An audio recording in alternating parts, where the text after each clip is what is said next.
Salut YouTube et bienvenue sur BingeFlixers. Alors aujourd'hui dans cette nouvelle vidéo, nous allons parler de Transatlantique, une série disponible sur Netflix dont vous n'avez probablement pas entendu parler parce que ça n'a pas très bien marché. Honnêtement, t'as raison, je pense, je n'ai personnellement pas plus apprécié que ça la série. Voilà, ça fait je crois un peu plus de 30 millions d'heures vues, dont 12 millions la première semaine, donc c'est assez faible pour une série de production américaine, voilà. Et honnêtement, ça se comprend je trouve, hein, parce que ça vole pas haut, malheureusement, même si les décors sont très très jolis. Je trouve que l'intrigue en elle-même est pas forcément exceptionnelle. Donc de quoi d'ailleurs cette intrigue parle?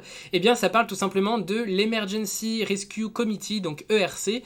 C'était un groupe humanitaire en fait pendant les années 40, donc entre 40 et 42 à peu près, qui opérait dans le sud de la France et qui essayait de faire exfiltrer des juifs de France en les faisant passer en Espagne notamment.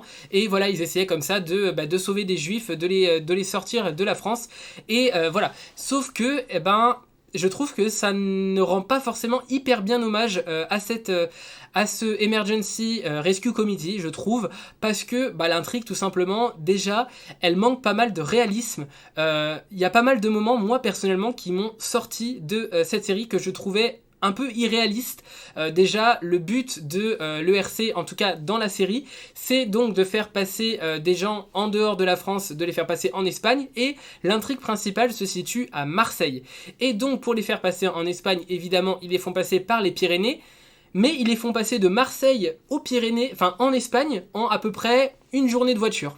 Voilà, mais je comprends pas comment est-ce que, quand on veut faire une série réaliste qui rend hommage au travail des résistants au moment de la Seconde Guerre mondiale, comment est-ce qu'on peut faire quelque chose d'aussi irréaliste et impossible en fait? C'est vraiment, soit on prend le spectateur pour un idiot, soit on ne fait pas on ne fait pas la recherche derrière nécessaire, et on ne fait pas la démarche de trouver une intrigue qui a du sens en fait, parce que c'est juste impossible. On peut pas faire Marseille-Espagne en 24 heures pendant la guerre, quoi. C'était impossible. En plus de ça, il y a pas mal de situations qui sont disons qu'ils sont un peu absurdes, notamment je pense à la situation qui moi m'a juste fait rire en fait. C'est voilà, deux personnages qui essayent de s'échapper donc de la France et de passer en Espagne, et il y a un contrôle, voilà, ils sont contrôlés en voiture.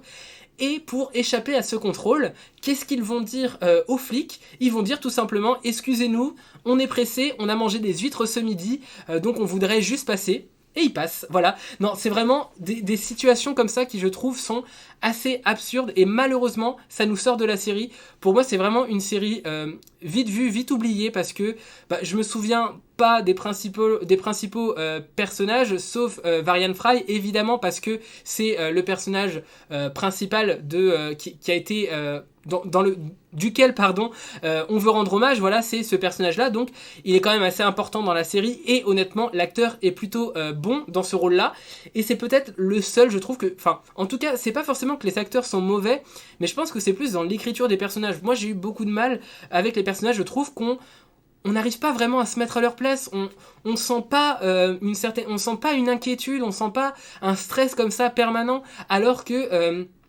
ça devrait vraiment être le cas, quoi.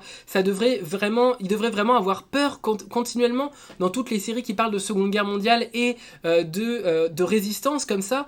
Souvent, on est face à des personnages desquels on sent vraiment la peur, l'inquiétude comme ça. Et là, c'est vraiment pas le cas. Je trouve qu'ils sont vraiment tranquilles. Et moi, ça ne m'aide pas du tout à rentrer dans la série, parce que déjà que l'intrigue est un peu tirée par les cheveux et un peu absurde à certains moments, si en plus on n'arrive pas du tout à se lier au personnage, c'est vraiment compliqué, quoi, parce que comment est-ce qu'on peut rentrer dans le cœur de la série, dans le cœur de l'intrigue, qui est vraiment intéressant, vraiment. L'intrigue de fond, c'est vraiment quelque chose d'intéressant, d'essayer de mettre en image comme ça cette vision de la Seconde Guerre mondiale, ces moments de la Seconde Guerre mondiale hyper importants, ces instants de résistance qui ont été vraiment hyper importants. Comment est-ce qu'on peut rentrer si on n'a pas l'intrigue qui sert le propos, et si on n'a pas non plus les personnages qui nous impliquent dans cette intrigue-là? Franchement, c'est ça qui est difficile. En plus, la série traîne quand même pas mal en longueur, quoi. Il y a 7 épisodes, pourtant c'est pas énorme, mais les 7 épisodes sont longs à regarder, mais vraiment, mais c'est long. On passe, je sais pas, je passais plus de temps à regarder combien il me restait de temps d'épisode à regarder que à vraiment apprécier l'épisode. Ce que j'ai le plus apprécié dans ces épisodes-là et dans cette série, c'est vraiment les décors. Ça, il n'y a rien à dire, c'est bien réalisé, franchement. La réalisation est très très soignée, l'image est très belle, vraiment les décors sont très très beaux, même si c'est vrai qu'on sent quand même qu'il y a pas mal de paysages qui reviennent, pas mal de... à moins que ce soit dans... Je connais pas Marseille après, donc peut-être que dans Marseille, il y a pas mal de rues qui se ressemblent.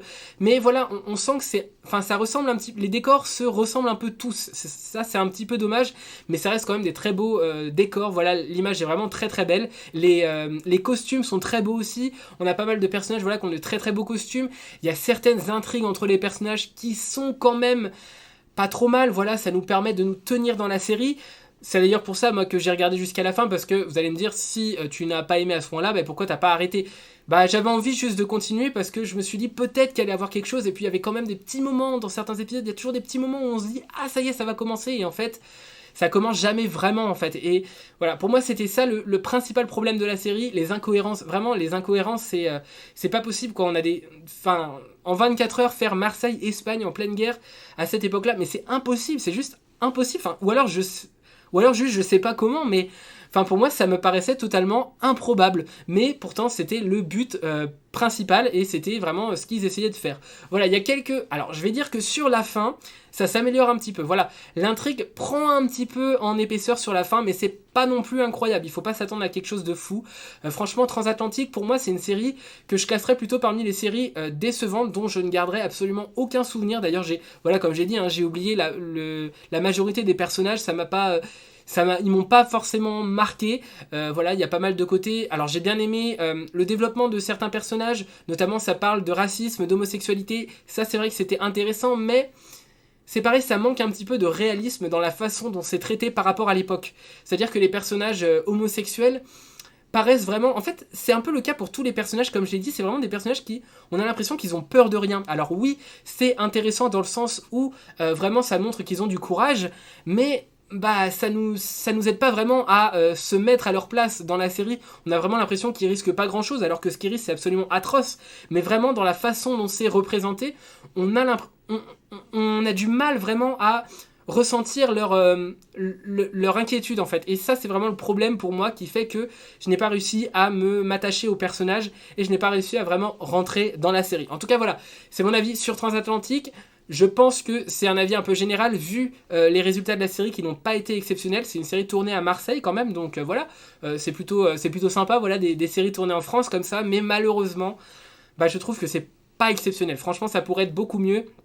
Et voilà, je pense pas qu'il y aura de saison 2, il me semble que c'était une mini-série, donc il y aura pas de saison 2, mais vraiment, c'est très loin d'être la série de l'année. Je pense que pour moi, c'est parmi mes déceptions de l'année 2023. Je trouve que c'est vraiment plutôt mauvais. Voilà, donc je ne sais pas si vous avez regardé Transatlantique, ni même si vous en avez entendu parler. En tout cas, si jamais vous avez regardé cette série, n'hésitez pas à me dire dans les commentaires ce que vous en avez pensé. Est-ce que vous partagez mon avis? Est-ce que vous êtes d'accord avec moi? Est-ce que vous avez apprécié? Est-ce que vous avez réussi à rentrer vraiment dans la série ou pas? Voilà, c'est toujours un plaisir pour moi de vous lire dans les commentaires. Et sur ce, je vous dis à la prochaine pour une prochaine vidéo. Salut YouTube!